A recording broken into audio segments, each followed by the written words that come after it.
Everyone, and welcome to today's Explainer. I am so glad you could join me because today we are unpacking a really intense set of political developments unfolding right now in Australia.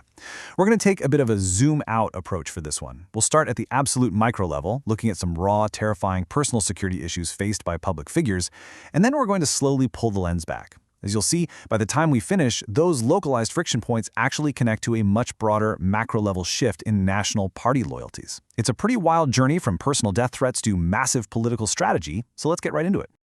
Okay, let's dive into this roadmap. First up, we're looking at the immediate threats against Senator Hanson. Second, a major security breach at the press club. Third, we'll look at the sheer scale of campaign spending in FARA. And finally, shifting right-wing party loyalties. We are tracing the escalation from immediate danger right up to those broader democratic shifts. Starting with Section 1, the threats against Senator Hanson and what is essentially a micro-level security crisis. Now, the Daily Telegraph recently verified some deeply concerning information. And I want to be clear, these are not your run-of-the-mill heated political disagreements. These are exact quotes. I'm going to kill you, and your protection won't protect you forever.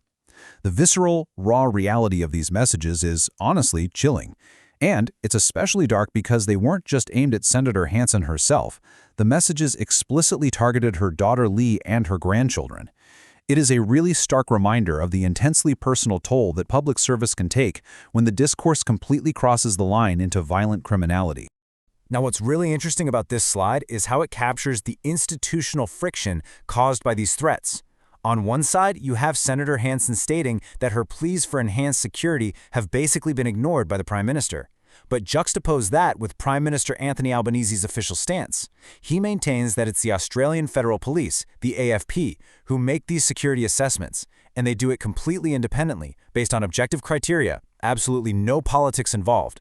So we're seeing this massive tension between a politician feeling incredibly vulnerable on a personal level and the rigid, non-political protocols of the state's security apparatus. Addressing this whole environment, PM Albanese issued a very direct call for calm. He said, "We need to turn the temperature down," emphasizing that every member of parliament should just be able to go about their business free from intimidation. It's a crucial statement, for sure, but it stands in almost jarring contrast to the absolute high-temperature reality of the death threats we were just talking about. Bringing another perspective into this is One Nation MP David Farley. His response? The price of freedom is internal vigilance. Farley talked about his own time traveling with Senator Hanson, pointing out previously safe, robust crowd engagements. He's talking about drawing over 600 people in Albury and 260 in his little hometown of Nandra. By sharing these anecdotes, Farley ties personal safety directly to the actual health of a free democracy. You know, if public figures can't safely engage with a few hundred constituents, the fundamental gears of democratic engagement are genuinely at risk. All right, moving to Section 2, the press club security breach and the actual tactics of disruption. So shifting to the tactical level, security vulnerabilities aren't just about anonymous threats hiding in the shadows. They manifest in highly public professional forums too. Picture this. It's Wednesday. Senator Hanson is giving her very first National Press Club speech, and right there in the room, a stunt is executed. A remote-controlled device is activated in close proximity to her. After it happened, the left-wing activist group Get Up publicly claimed responsibility. And honestly, regardless of the political motives behind it, the event itself showed a glaring physical circumvention of established security in a major venue. In direct response to that breach, David Farley proposed a pretty severe consequence. He called for Get Up and their associated staffer, David Sharaz, to be completely banned from accessing both Parliament House and the National Press Club. Farley essentially framed this as his reaction to an incredibly irresponsible act and what he called a massive failure of security protocols in the Palace of the Press.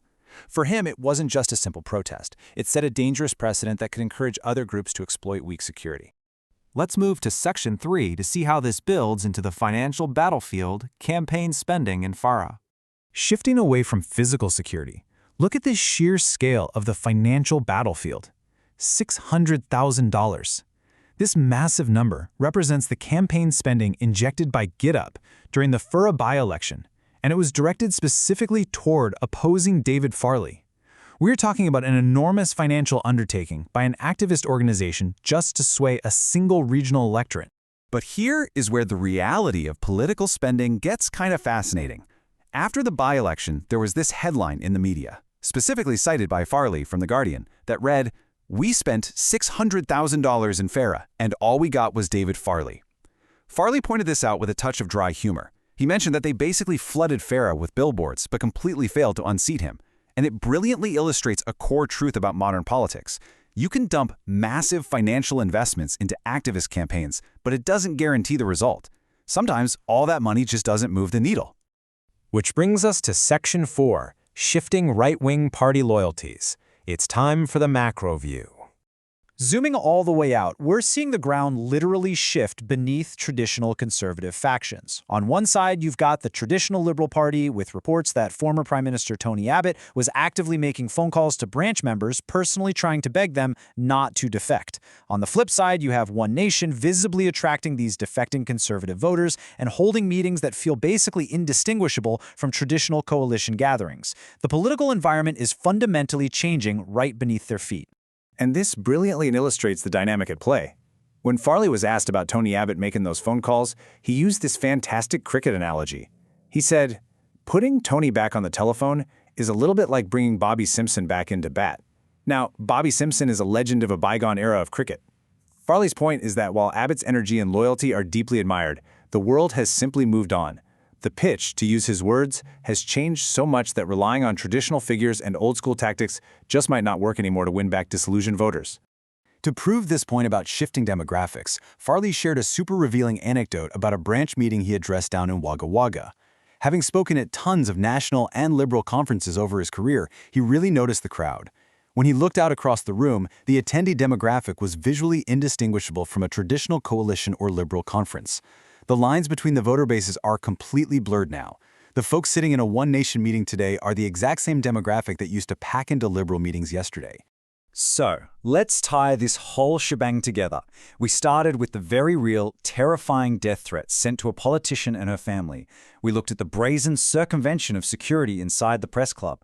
We unpacked the massive, sometimes totally ineffective financial sums poured into regional elections. And finally, we saw how the very fabric of party loyalty is dissolving and reforming right at the grassroots level. It leaves us with a really crucial question to ponder. As the political temperature keeps rising and traditional party lines continue to blur, how are these raw divisions going to shape the future of Australian governance? Thank you so much for joining me for this explainer. I hope this deep dive helped clarify some of these complex dynamics for you. Keep questioning, keep learning, and I'll see you next time.